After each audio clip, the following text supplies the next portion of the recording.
everyone, and welcome to episode 238 of the MTG Goldfish podcast. I'm Seth, probably better known as Saffron Olive, and we have the full crew here this week, kicking things off with the owner of MTG Goldfish, Richard. What's up today, Richard? Hey, Seth. What's going on? Not much. We actually have quite a bit of news this week. It should be an interesting podcast leading up to GP Vegas in a couple of days. But before we get into all that, we also have another co-host, Krim. What's going on today, Krim? Morning, Seth. Good morning. How are things out in sunny California this morning? Well, it's finally not 400 degrees, but, I guess it's overcast. I'm sad. I am okay with the overcast, and because, we're going into Vegas, so that's going to be actually 800 degrees, and I don't know. I don't handle heat too well. I think Vegas heat is better. It's nice and like dry, even though it's pretty dry here, but it's not like the swamp heat where you're like, oh my god. It's just like, it's hot, like putting your face in the oven, but it's fine. I think that's true. We get some really humid heat in New York, and like 90 with like 80% humidity. I would rather have like 110 desert Vegas heat, I think, any day than the like super humid heat is just, oh man, it's miserable. I'd rather it just be cold all the time, but all right, here's the trick question as a preview to Vegas. It's 110 in Vegas, okay? Do you wear shorts or jeans? Because it's like 50 in the hotels. Well, I always wear all black, and I always wear jeans, so it doesn't matter, rain or shine, absurdly hot or cold. I'll be wearing black Levi's at least. I'll be wearing jeans, I think, I don't know. I don't like how I look in shorts, so I can't imagine going to the GP in like Matt Nass style and just like putting on the basketball shorts and meeting people. So I'm probably gonna suck it up and wear jeans. Although if I'm just chilling in Vegas, the shorts might come out. What about Magic themed tights? Okay, we'll get to that later. Yeah. So one of our topics today, we got some Magic tights and other Magic branded clothing that was announced today. So we're gonna talk about that. We're gonna talk a little bit about GP Vegas, which we're going to be at this weekend. There was a big organized play announcement this past week, answering a lot of questions that have been kind of floating around about what is the MPL, what's the next year going to look like, how do you qualify? So we're going to break that down as well, along with answering a bunch of your fish mail at the end of the cast. So that is our plan for today. Before we jump into it, our episode today is brought to you by FlipsideGaming.com and their Richard Kane Ferguson collection of playmats. You can check out new takes on classics like Decon Blackblade and even Arcane Denial, and you can use the discount code GOLDFISH to get 10% off your purchase and help support the show over at FlipsideGaming.com. So thank you so much to Flipside Gaming for supporting the show, and let's jump into it. Let's start off with this big esports announcement. We'll get to Vegas, we'll get to Magic Tights, but first, what do you guys think of this? Did either of you read this? This was like a big 15-page announcement. There's a lot going on. Do either one of you have a firm enough grasp of this to be able to explain it succinctly to our viewers? If I read it, but didn't quite comprehend it, could you sum it up for me? Like if I were relying on you.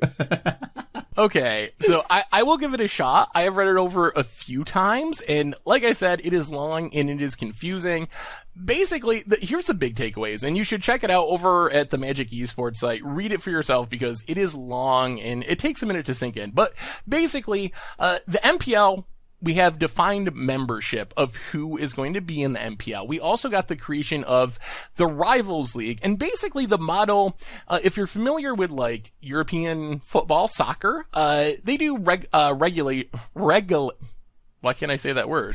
Regulation? Is that regulation? What are you trying to say? I don't know what you're trying to say. Where they boot relegation. Relegation.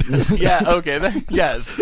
What Richard said. But basically, the bottom 4 people of the MPL will get kicked down into the Rivals League, along with a bunch of people that qualify through Arena and through tabletop play. And then 4 people will jump up essentially into the MPL each year. So you get some churn there with players kind of going up and down. So if you're just a normal player, either through Magic Arena qualifiers or through paper qualifier events, you can not easily win your way directly into the MPL. I think like if you win Worlds, you get right into the MPL, but you're trying to win your way into the Rivals League, which is like one step below the MPL. And then if you do well in the Rivals League, the next season, you can get promoted up to the MPL and be at the top of the heap, I guess, as far as Magic is concerned. So that's kind of the simplest breakdown. They also did define like who gets into each of these leagues and tournaments, like top finishers from this. You can qualify through that. You should probably read it over. It's very in-depth and a little convoluted because there's like, Magic Arena is separated now from paper. So it's two different point systems, actually. There's like tabletop based points and arena based points. And even though both of those will lead you to the Rivals League and maybe the MPL, they don't actually interact with each other in a meaningful way. So it's kind of split off into two systems at this point. And I don't know if I actually made any of this easier for people to understand. I feel like I'm just like rambling on about the announcement. Okay, this explains how you get into MPL, right? How do you get into Pro Tours? Or is MPL basically the replacement of Platinum and everything we'd known previously? So Pro Tours are a little bit different starting next year. There's no Pro Tours. Also, thankfully, there's no Mythic Championships, no Mythic names going around. Instead, in paper, there are 9 Players Tour events, and they're regional. There's 3 each in, I believe, North America, Europe, and Asia Pacific. Mm-hmm. So you can win your way into those through qualifiers, which are nicely named PTQs again, because Player Tour qualifiers. So we're back to PTQs, just in a roundabout way. So you can win your way into these regional Players Tour events, and then there's like a worldwide Players Championship event, I believe, where if you do well at the regional Players Tour events, you make it to this World Championship, essentially Players Tour event. So that's the pathway through paper. So no Pro Tours, no Mythic Championships. On Arena, if I'm reading it correctly, all of the big tournaments on Arena are Mythic Invitationals. There's not actually, there's still a couple of Mythic Championships the rest of this year, but starting next year, there's 3 Mythic Invitationals, which will include like qualifiers, will include MPL people, and also include invites. So rather similar by the sounds to the Mythic Invitational this year, but no traditional Pro Tours on Arena. The Mythic Invitationals are kind of like the Arena Pro Tours starting next year. Ooh. Also, I think it's pretty interesting, right? Like if I recall, they're trying to make it so that you can, if I read it right, you can get to the Players Tour through other events and like local, like big tournament events, like so SCG events. You can qualify. I know it was announced yesterday at the SCG tournament, actually, that the SCG, I believe it's their next invitational, the next SCG con this winter. I believe that they said if you win that tournament, you will qualify for a Players Tour event. So there's also a tournament series, I think, in Brazil. I wouldn't be surprised if like Magic Card Market over in Europe. I don't think it's been announced yet. But yeah, Wizards is partnering with these other tournament series and allowing people to qualify for the Players Tours event by doing well in like SCG events and other similar events around the world. The thing I'm still a little, like, I'm a little lost on the Grand Prix part. Yes, if you're top 8, you'll still receive invitations to the Players Tour, right? But, so are they bringing pro points back? Cause they said that, like, Grand Prix will, like, award lifetime player points, but they will not apply to seasonal qualifications. Lifetime total player points will use pro points as a starting basis. So you're doing this Grand Prix circuit, but what does that have to do like with any of this if it doesn't apply to seasonal qualifications? And so that's one of the weird parts at this point. Yeah. My understanding is one of the biggest criticisms, and the announcement overall seemed to go fairly well, I think. This does answer a lot of questions people have been asking. And Wizards did also say that they're looking to a way to make GPs kind of more relevant, because one of the biggest criticisms was the new system that was just announced is still very based on like spiking an event. Like you win a GP, you do good. You top 8 a GP, you qualify for this. But there's not really much for like, I go to a lot of GPs. I consistently do well at GPs because there's no, like Krim was saying, points that actually do anything on a seasonal basis, just these lifetime points that I don't think actually matter for anything that we know of. That you really need to just spike events to qualify for things. And they did say that they heard that feedback and they're looking at adding some sort of mechanism for people who consistently do well to be able to qualify, which sounds a little bit like the old pro point system, something equivalent to like silver or like the lower levels of the old pro system. So that might still be coming based on feedback. But right now, GPs, the only value we know of is, I believe if you win a GP, you make it all the way to like the Grand Championship Players Tour event, like the worldwide one. And if you top 8 a GP, but not win it, you qualify for one of the regional Player Tour events, which then could qualify you for the worldwide one. There we go. Like, yeah, like that was the main thing I was curious about. And it is like, I really like this announcement because, Wizards is actually like listening to everything and they've been way more vocal and like way more open about communication on social media, because, you know, before I remember they would just be very silent.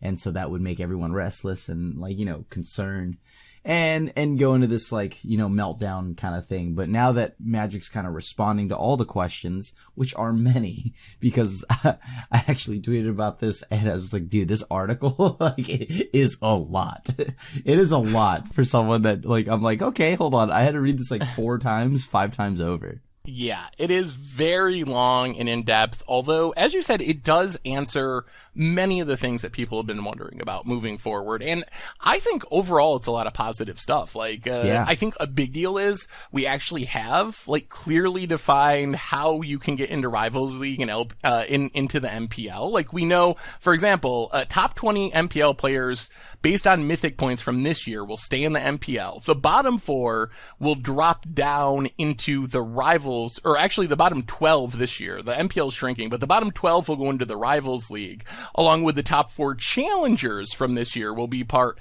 of the MPL. And then 8 of the top ranked MTG Arena players will make it into the Rivals League. And then there's 4 discretionary invites. So there still are discretionary invites, which has been a really hot topic in the community. But it feels like, I think this answers a lot of my questions about it. It does seem to be mostly merit-based, but Wizards is still leaving room in the system to have some discretionary invites as well. And I think one of your biggest questions was, when am I getting into the MPL? And I guess this now gives me a shot. No, I'm just kidding. Like, I legitimately think this is sweet. This whole thing, like, they've explained that, and on top of that, like, there is one minor thing I forgot to mention for all of this, by the way. It's that you now, like, you can get a cryptic command, right? Like, if you PTQ promo. Woohoo! Except I love this art of cryptic command, don't get me wrong, but I was kind of hoping there'd be a new one. Another cryptic command art. Is this on paper already, or is this the Moto art? It's starting in 2020. No, I believe that is the iconic Masters cryptic command. So it is in paper already, yeah. Yeah. I wanted a new artwork, but other than that, as you had mentioned, this does answer a ton of questions everyone's had. I know that I really like the idea, though. I was thinking about it. The whole bottom 4 lose their spot in the MPL, right? They go to Gauntlet, right? Yeah, they go down, or they go down to the Gauntlet. The Rivals League. Yeah, the Rivals League. Oh, after they lose the Gauntlet.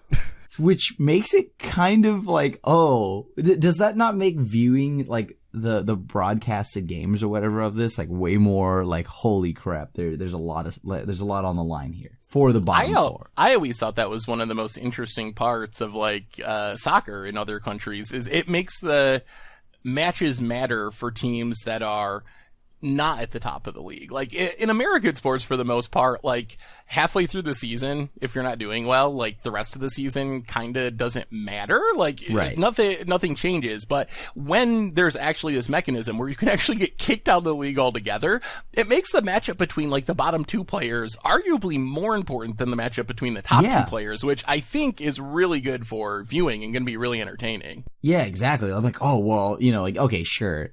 the top four are like all Hall of Famers. They're destroying people. That's great. Don't get me wrong. But like watching a Patriots game, it's like, cool, they're probably going to win. I don't need to watch this. This is kind of boring.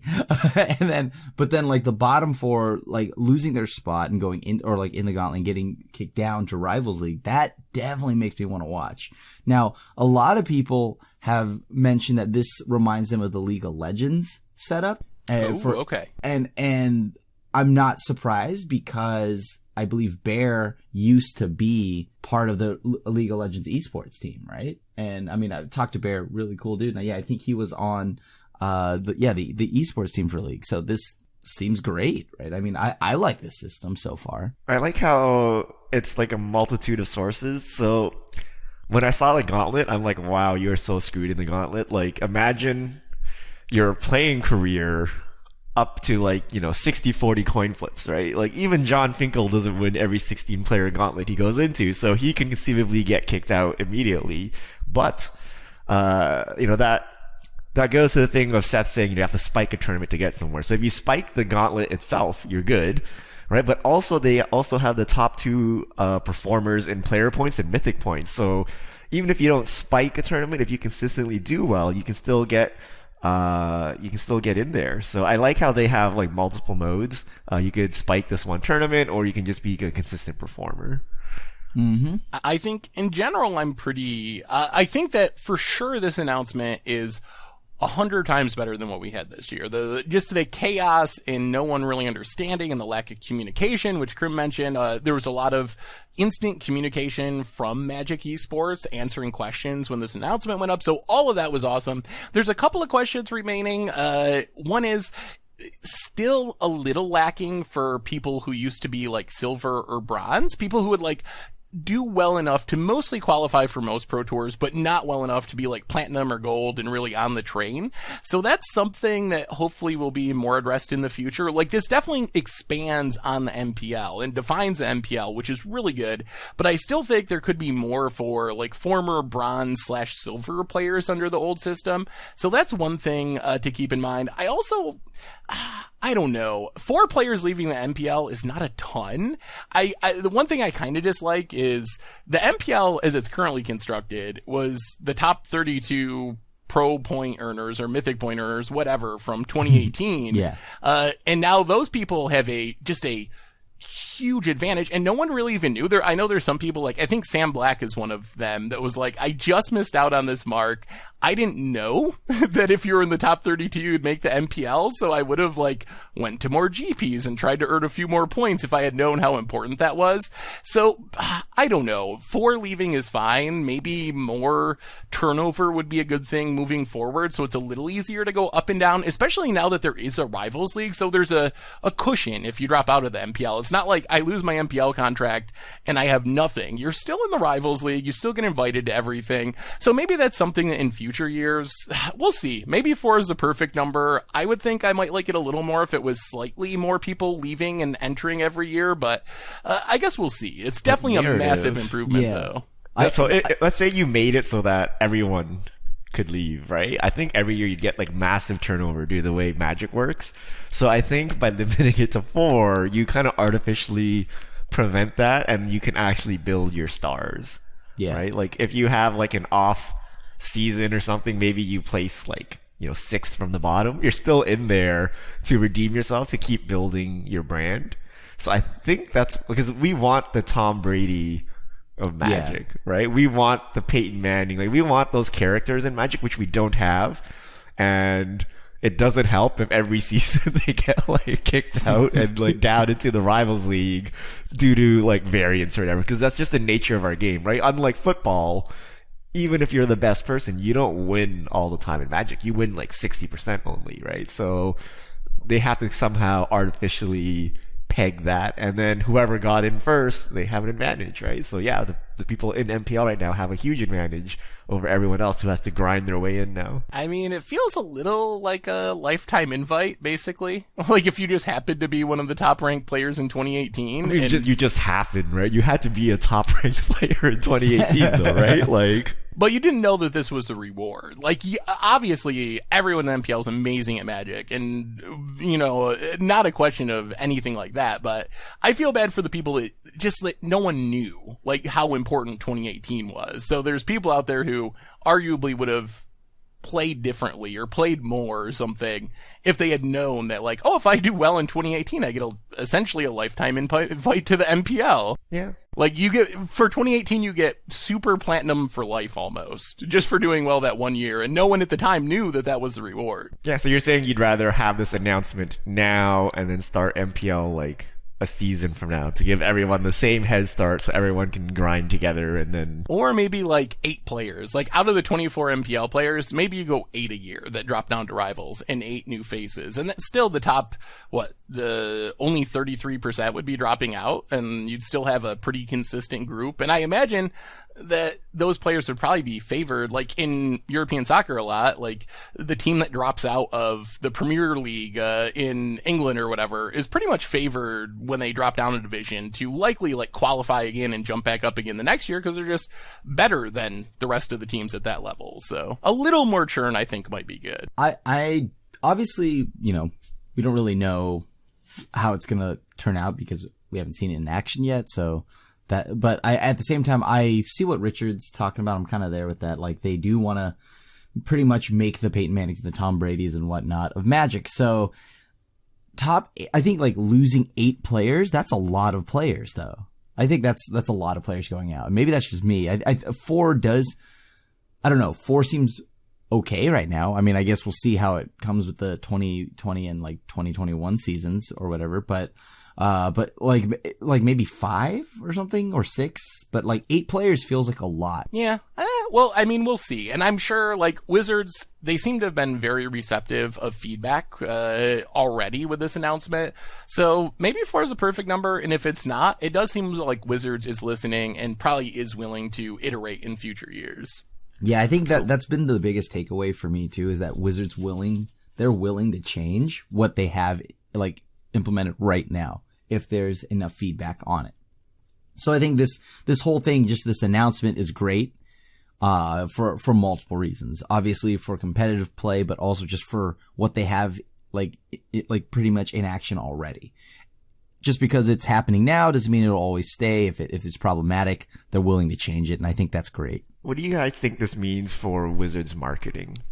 So when we talk about churn in MPL, we had some churn in the MPL already because there were people initially invited that Wizards didn't want representing their brand and they were removed.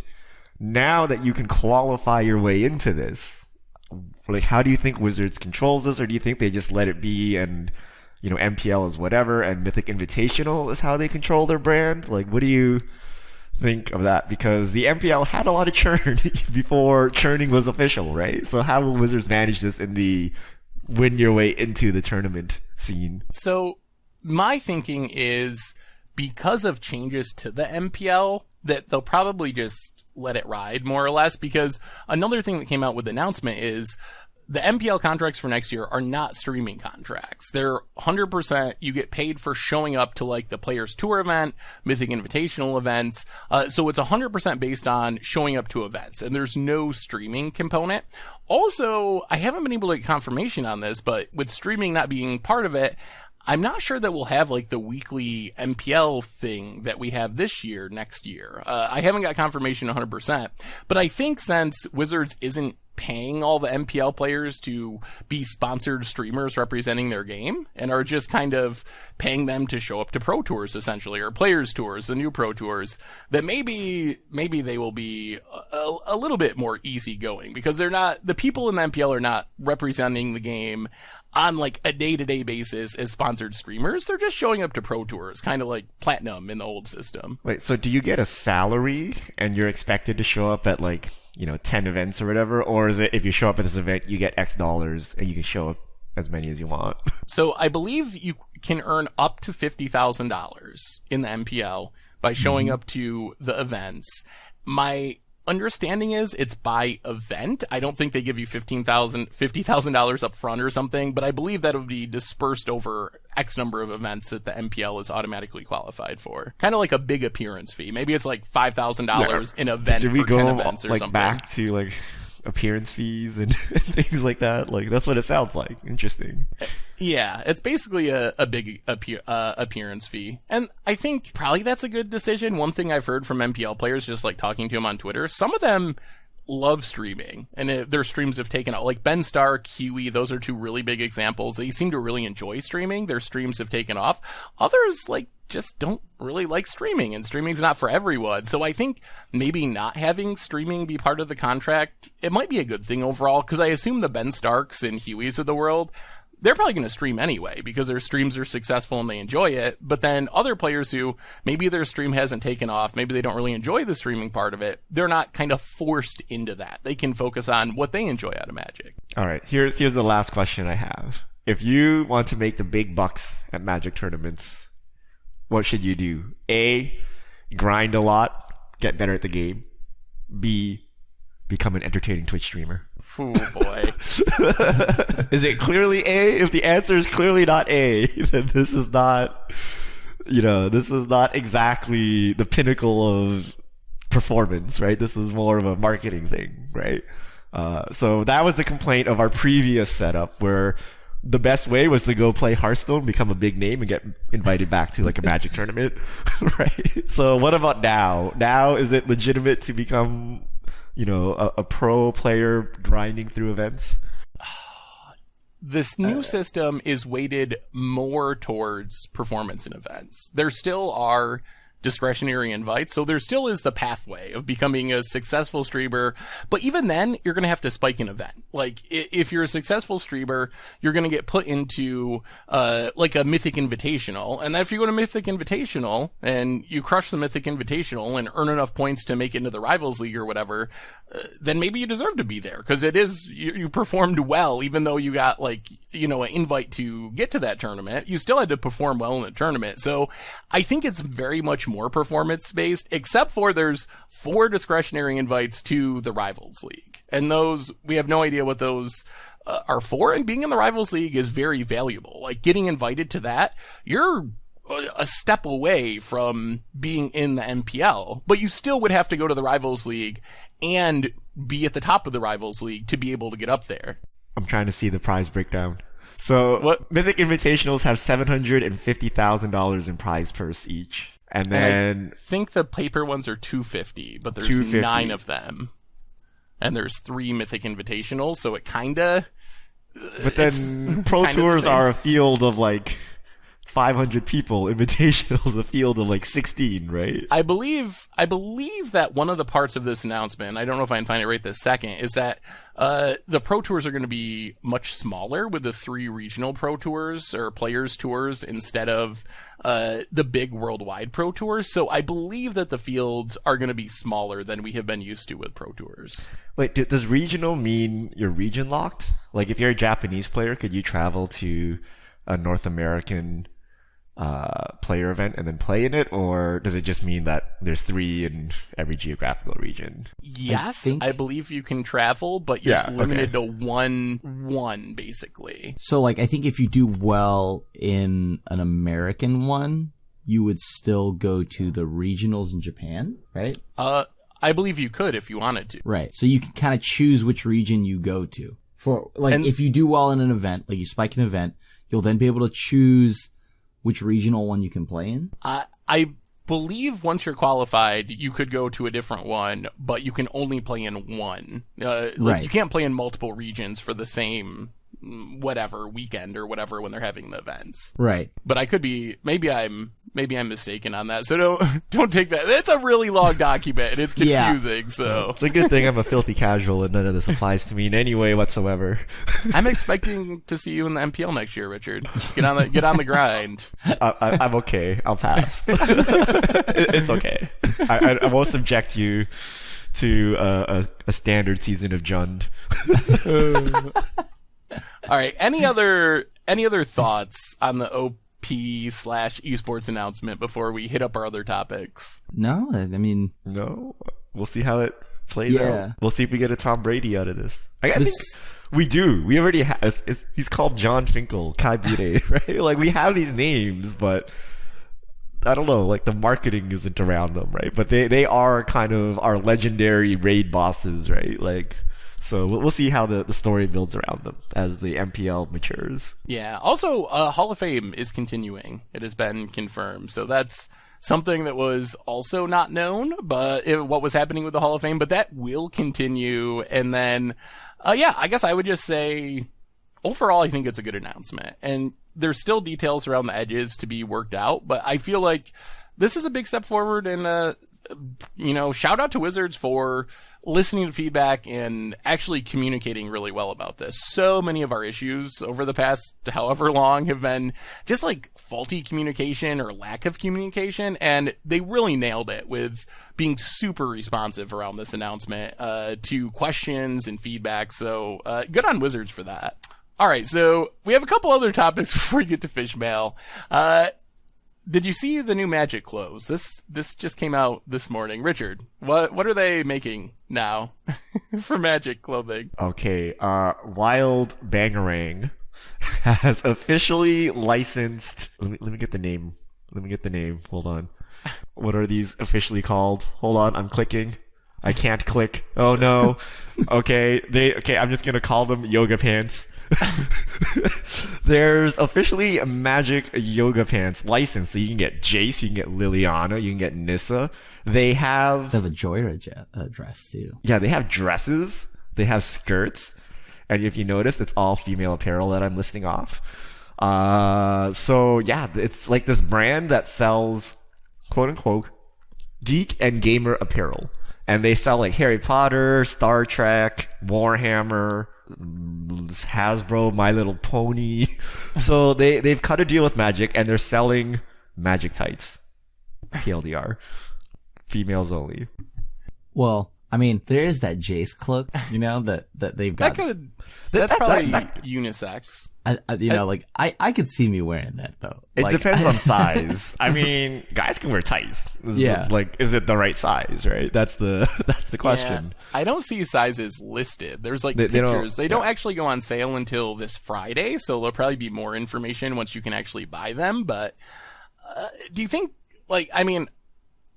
this isn't really my style of thing. I don't think I would wear them, even if they had men's sizes. But I don't know. I guess if this is a thing that people like, go for it. It doesn't bother me in any way. Yeah. Even though it's not for me. So this is weird, but if you think about it, I understand how this comes about, right? This is weird in the sense that the Magic community, there's not as many female players as males, right? So if you were going to make something, why would you not make the thing that's most abundant, right? But the thing is, Wizards probably doesn't control this at all, right? What's happening is this company who makes apparel probably contacted Wizards and said, hey, we want to license your IP to do this. And Wizards was like, yeah, sure.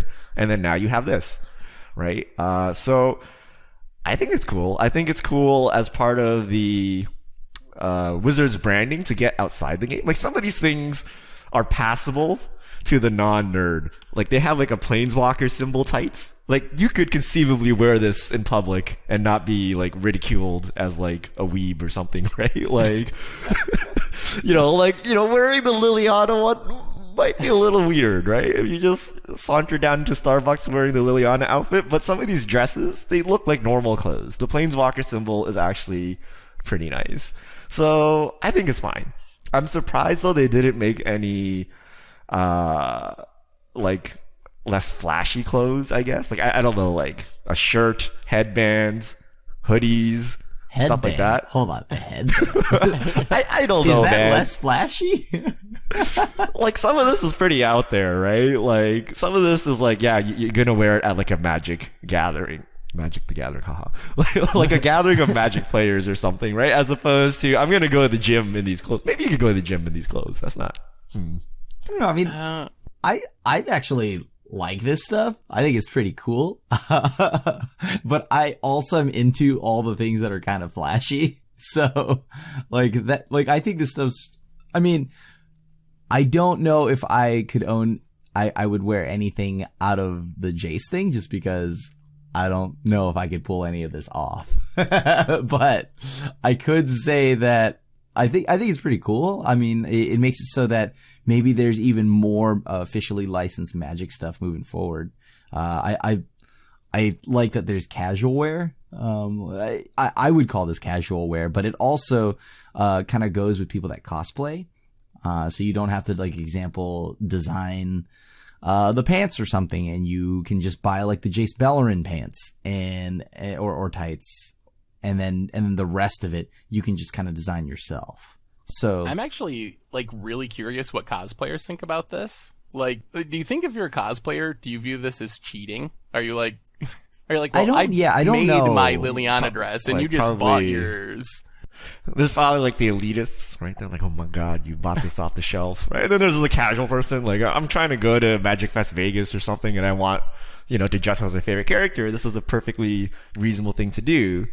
Or like Halloween or something like that, right? Yeah. Like, you have a daughter or something that wants to dress up as Liliana. Well, here you go, right? I'm not going to spend 80 years crafting like the dress, right? Like, so for those people, I think it's fine, right? But if you're like the hardcore cosplayer, then yeah, maybe you're like, I'll make my own Liliana outfit, which we've seen people do time and time again, right? So I think it's a different segment. But there's also like, because I know that I've seen a lot of like casual X character cosplay where it looks kind of just like meant to be like they designed some of it, and then it's just like you go to a con or something. Let's say you're going to San Diego Comic-Con or something like that, and you're like, well, I want to actually have a day where I'm not wearing like 7 billion pounds of armor and all this other stuff. So I'm just gonna, you know what I mean? Like, and so it's like something that you could still rock, be in costume, but also just chill.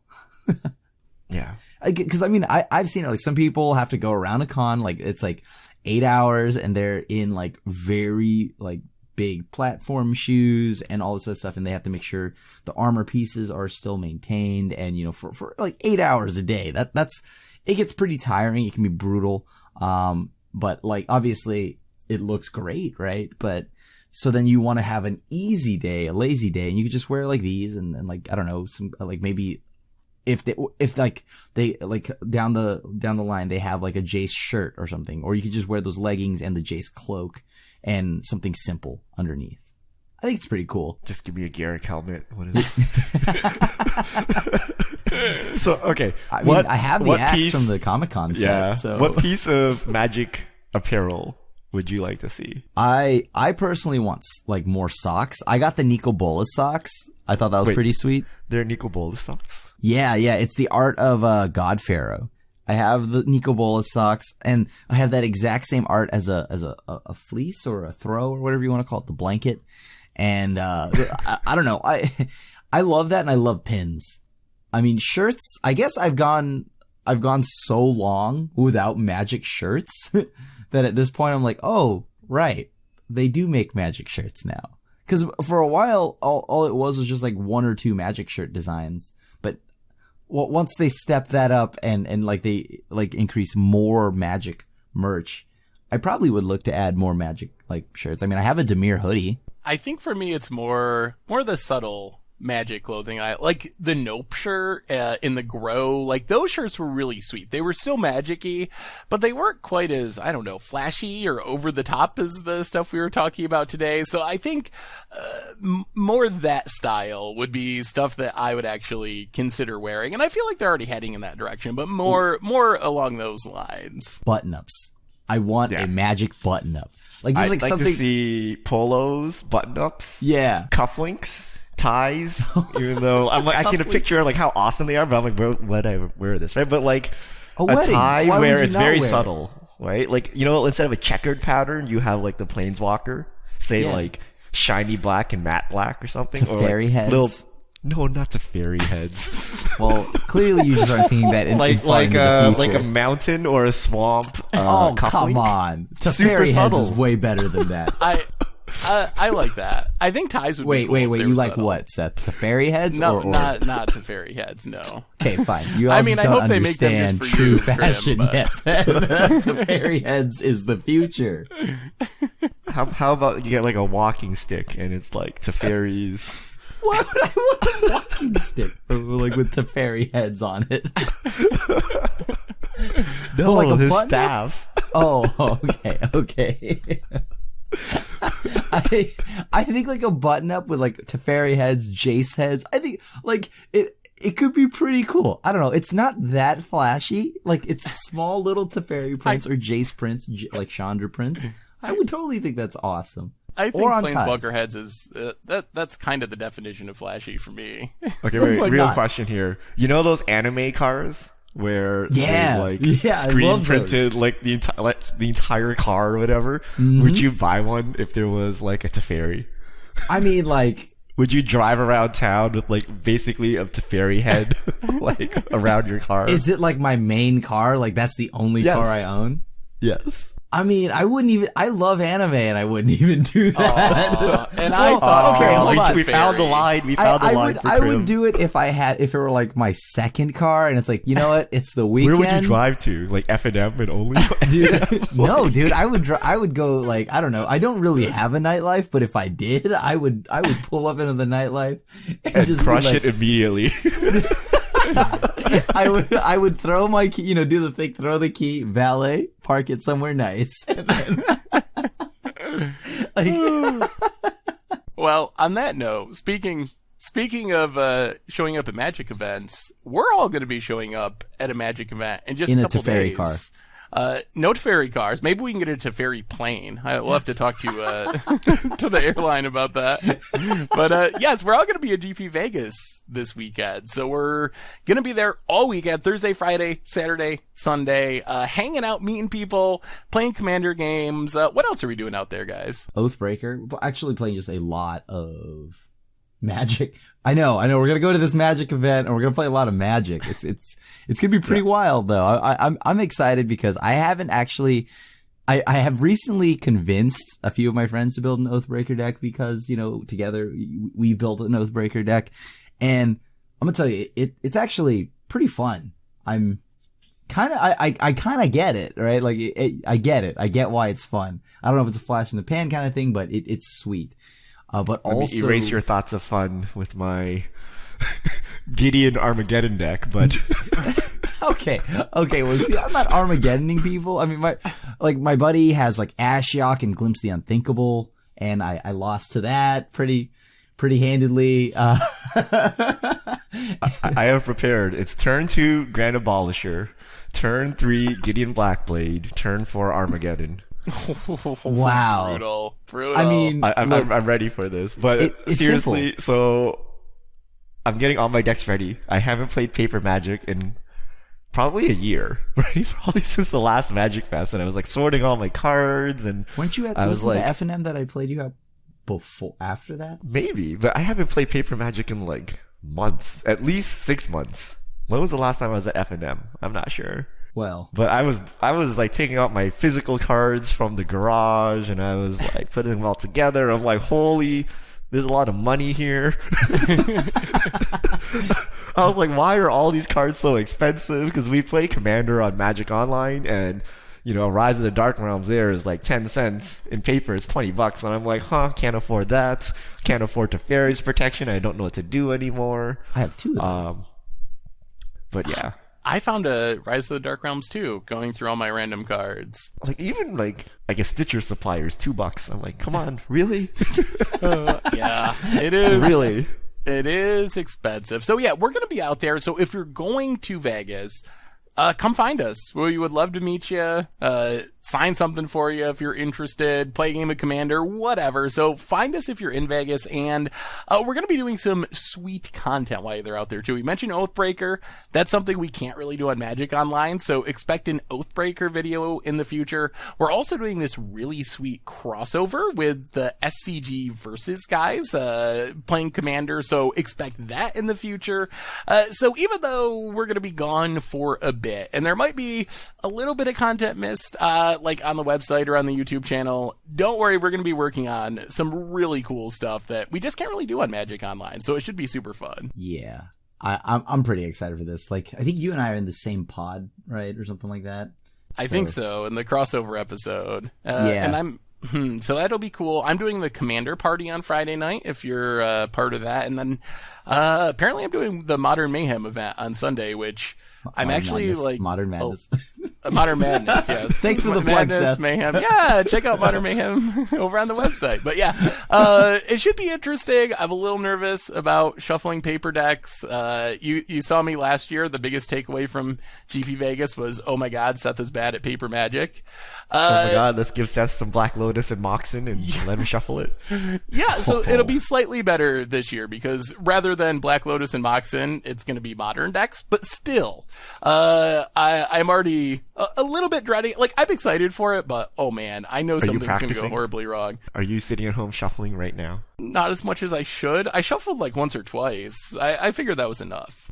I've gotten good you're at not gonna be like shuffling. Krim and just shuffle your deck randomly while recording the podcast. Yes. See, that's how it's also become a problem. I think I've just become comfortable when I'm shuffling stuff. So like while I'm streaming, I'm always shuffling. While I'm like doing anything, I'm shuffling, and just like I've gotten good at. I'm not like a master. I'm not gonna do any cool tricks like flip my deck in the air and then like, you know, catch it and then or anything like that. But I just do a lot of like bridge shuffling and all of that. I don't know. I feel the thing I'm concerned about with paper Magic, I guess, is not the shuffling part. It's more so, unless it's EDH decks, I guess that you definitely know when you shuffle 100 cards. Oh, double sleeved 100 card decks. You definitely know when you're shuffling 100 cards, but my thing is the missed triggers that are normally like announced to me, like on a big glowing animation. Like I'll probably miss all my Escanta triggers.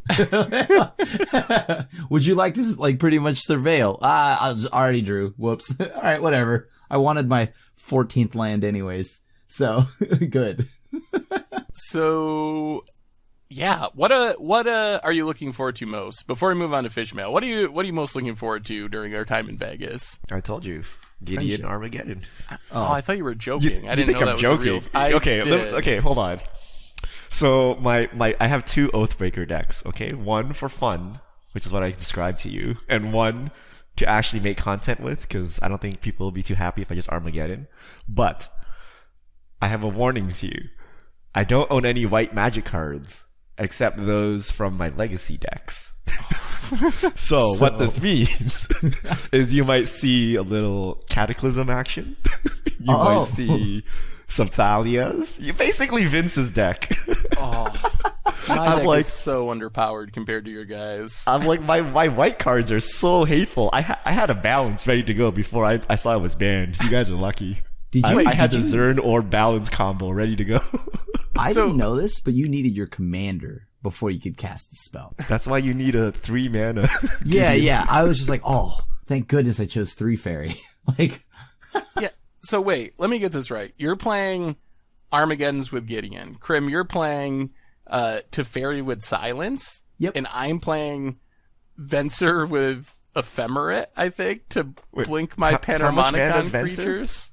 Venser's 5? That does... I don't know if this is going to be a fair fight. We'll have to see. Armageddon's 4. Question mark.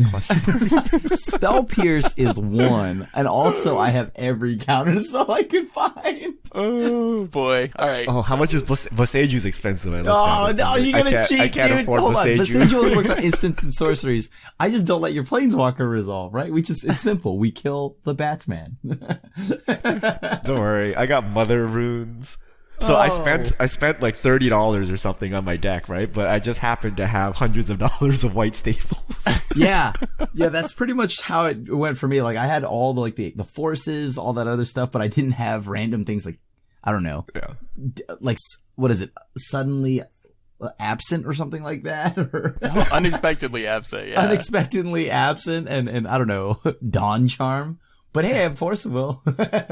All right, so we'll be in Vegas all weekend. If you're out there, look us up. Otherwise, we'll have some sweet content coming out of GP Vegas for you in the next couple weeks. And yeah. Oh, go ahead, Grim. There is one thing.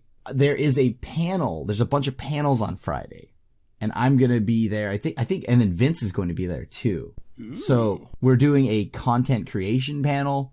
I think it's around like 3:30 or something like that too. So, but if you're interested in any panels, Pleasant Kenobi, me, and like a few other big content creators like that are just going to be there. We're all just going to be talking about how to like do magic and, you know, stream and do all this stuff and, you know, take what is a hobby, I guess, and kind of turn it into something more serious. That sounds sweet. I might have to check it out. Yes. I mean, no, I'm curious what you guys have to say. I think it would be entertaining. Well, it'll mostly just be me, like, I'm talking about how my beard is far superior than Vince's. But you can have a side-by-side with Vince there. Yeah. I mean, that's fine, and people will witness it. So I see no problem here. It's just more like, look, I'm going to feel bad when Vince walks away knowing that I just have a better beard. And like, Seth, you're close. You're almost as good as mine. So, you know. Yeah, I think that's why I wasn't invited to that panel. My beard was just too glorious. They're like, it's a little too much. People won't be able to focus on the content of the panel. They'll just be staring at the beard. So they had to settle for Vince and his safe beard that won't distract people. All right, let's answer some fish mail before we run out of time. All right, if you have questions, send them to @mtggoldfish with the hashtag mtgfishmail, and we'll get to your questions on air. So first question, Desi no Hey. In the wake of destruction Hogak made to the modern format, do you think it is more oppressive than the previous broken mechanic that was Eldrazi Winter? No. So what was the best modern deck of all time? You say it was Eldrazi? I still think Eldrazi was, because it was so warping that everyone played Eldrazi, right? Like if you weren't playing Eldrazi, you were playing Limited or another format. Like it was that, cause like you just couldn't play anything but Eldrazi. Even I played Eldrazi. Like I was like, oh, it's fine. I'll try to play all these other decks. Nope. I just lost immediately. I was like, I even tried to build Burn, and I was like, well, Burn is terrible. Burn gets locked up by Chalice on 1. And so I lost to Eldrazi so bad that eventually I just joined him. Hogak, you can kind of get around it by playing some other decks that are just on the cusp of just like getting around it. Like, you can still play Phoenix, you can still play all these other things. Do I think Hogak needs to get banned? Yes, but I think that, yeah, like, you could still play other decks, luckily. I'm gonna say that I think it does rank slightly behind Peak Eldrazi from Eldrazi Winter. But I think that Hogak probably is number 2. I can't think of anything else. And I do think we forget how... Splinter Twin. No, Splinter Twin, that was a fair deck. I think we forget how broken Colorless Eldrazi was. Like, when we think, oh, Hogak, yeah, it gets a 8/8 on turn 2. There were games where the Colorless Eldrazi deck would just be like, Eldrazi Mimic, Thought Not Seer, you on turn 2, get in for 8. Like, their starts were equally scary. And they had, like, Chalice of the Voids, and they had Thought Not Seers, and all these, like, interactive spells that the Hogak deck doesn't really get. So I think it ranks behind Colorless Eldrazi, but I think it might be the second most busted deck we've ever had in Modern. I think Hogak is worse. I remember playing Eldrazi Winter, and I remember playing Jund, and it felt like a match, whereas this past weekend I was still debating whether I should play the Grand Prix or not in Vegas. So I fired up some post-Pro Tour Hogak matches, and boy oh boy, I'm like, this deck is so dumb. Even when I warp my entire main board, I still can't beat this deck. It's just, there's nothing to do against Hogak but wait for the ban. Whereas I feel Eldrazi Winter, like, you could, I don't know, I felt like there was some progress being made when you played other decks. If you were playing Jund, you were flinging like a bolt at them. It's like very cool. Check this out.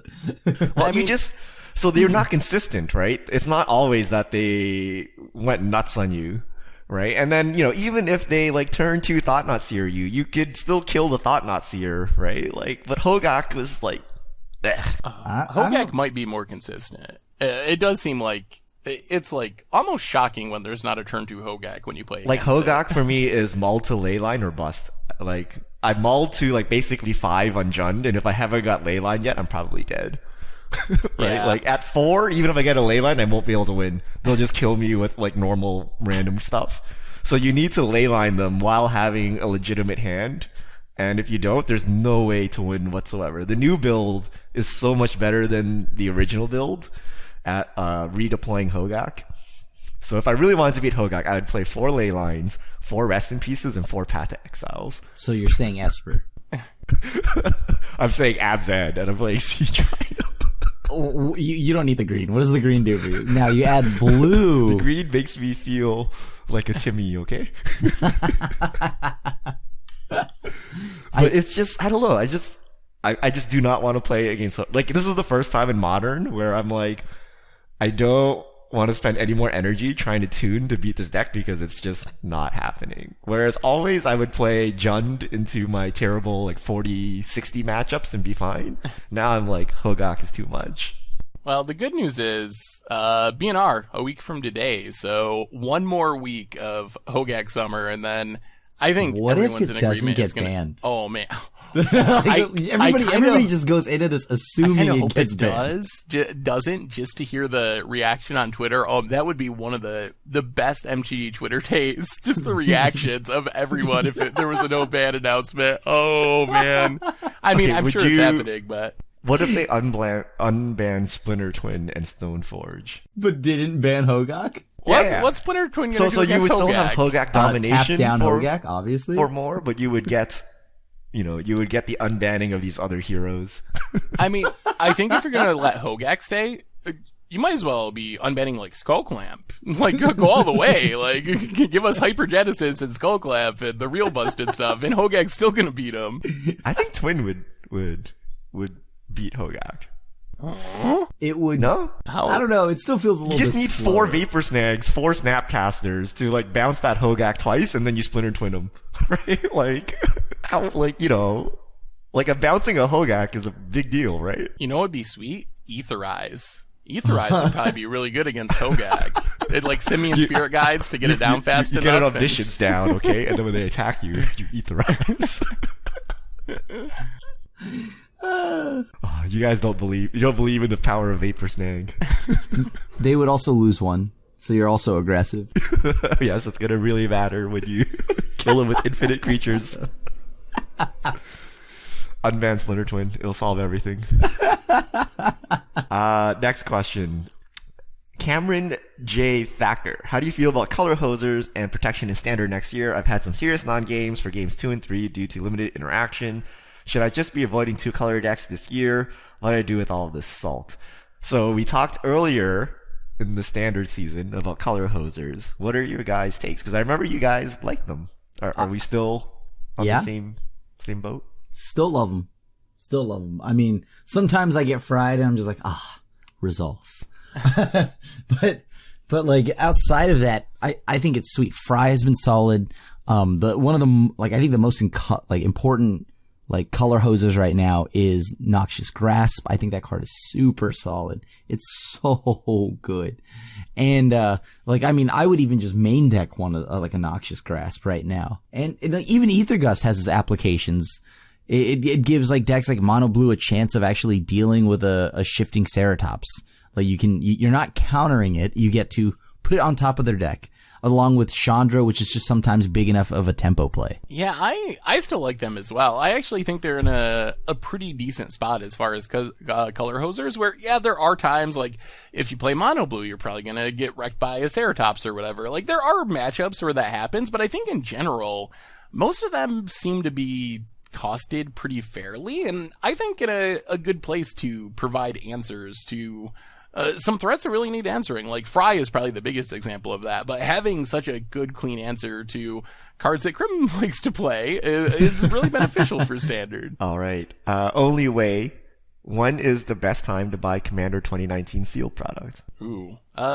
Sealed product wise, that's a little bit trickier.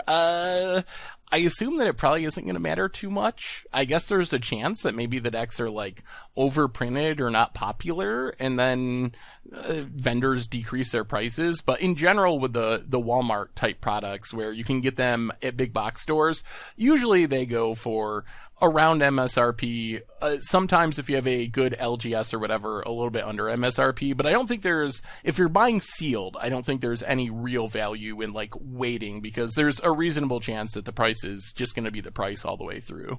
All right, last question. Indifferent 9109. Would Hogak be a better card if he was a 1/1? With the additional text, Hogak gets +1/+1 counter for each creature card used to pay for its mana cost. Could still be a free 8/8 late game and much more flavorful. How would you fix him? What is Hogak's real cost? 8? 7. It's 7. 7. So at maximum, he would become an 8/8 if you used all creatures to do this. Fixing Hogak is interesting. I think step one, taking away trample, and I think it would probably still be too good, but it would feel a lot more fair. The trample and not being able to taking away jump trample block would kill Hogak. You think it would kill it? Oh yeah. You like Seasoned Pyromancer, Lingering Souls. You got 4 turns of chump blocks, right? And he's legendary, so like you can't even stack Hogaks like you could Gurmag Angler or something to get through the chumps. I think also being mono green instead of black green hybrid would go a long way. It seems like it would be a lot harder to have the crazy starts if you had to have 2 green creatures. It's Stitcher Suppliers and so forth. It makes it Blood Gas, Grave Crawlers. It makes it so easy to power out Hogak. I think if you had to have 2 green creatures, or maybe you go up 1, maybe you need 3 for the Convoke part instead of 2. But I think if you cost it more in that range, it would be a lot harder to build around. Yeah, I think if you put 4 colored mana in him, you kill Hogak right there. 3, I don't know, maybe still too good, but just increasing his cost more, I think would do it. Because right now it's just too easy to get a turn 2 Hogak. If it was a turn 3 Hogak, it'd be a different story. Plus the recast would be more expensive. So what dredge number would you put on it? I don't think the dredge is the limiting factor. Or not dredge, rather delve, I mean. That's what I mean. I don't think it's the limiting factor. I think you can dredge a lot into your graveyard. So the Convoke, like up the I think it's the Convoke. You need. Okay. Like if you're forced to have 3 or 4 creatures on the battlefield, it gives you more interaction, right? Because I can kill them. Because now there's no point in killing them, right? Because they come back for free and it doesn't really do anything. But if you need 3 or 4, like killing that Gravecrawler or something might actually be worth it, right? For that turn of not Hogak. What if we gave him flying instead of trample? That seems roughly as bad. No, but you could block with like Wall of Omens and stuff. Wall of Omens doesn't fly though, but I know what you're saying. Oh, it doesn't? No, Wall of Omens is ground bound. But yeah, I think it would still be pretty scary. Although it would be kind of funny after the whole like green-black Sarah Angel discussion from a few sets ago. If Hogak was the green-black flyer that they were talking about. All right, what if you gave him Infect? It took away all evasion. Perfect. And you gave him Double Strike and Flash also. Yeah. What if we give him Hexproof? Perfect. We're heading the wrong direction, I think. You wait. We're gonna get power creep is a thing. Remember? So Tarmogoyf used to be the biggest thing, right? And then we got like Tassigers and Gurmag Anglers. Now we're up to Hogaks. Like, I can't wait for when we look back at Hogak and laugh. I remember when an 8/8 trample was like good. As soon as you cast it, you win the game. And it's like you get an emblem that says you win the game. You can't even interact with it in any way. It'll happen. The Necropolis itself will be a card, and it'll be like so good. All right, that's all the questions that we have time for this week. Thank you to everyone who sent them in. If you have questions, send them to @mtggoldfish with the hashtag mtgfishmail, and we'll get to your questions on air. And I believe that brings us to the end of episode 238 of the MTG Goldfish podcast. So Richard Kripp, thanks for hanging out. Thanks to Flipside Gaming for supporting the show. Check them out on their site. They're super sweet Richard King Ferguson playmats, 10% off for the gold goldfish. So thank you to them. And next week we'll be coming to you from Las Vegas. We'll be recording while we're out there before we all go home. So we'll see you then with all of our Vegas experiences and whatever else happens in the world of magic. So until then, this is the crew signing out.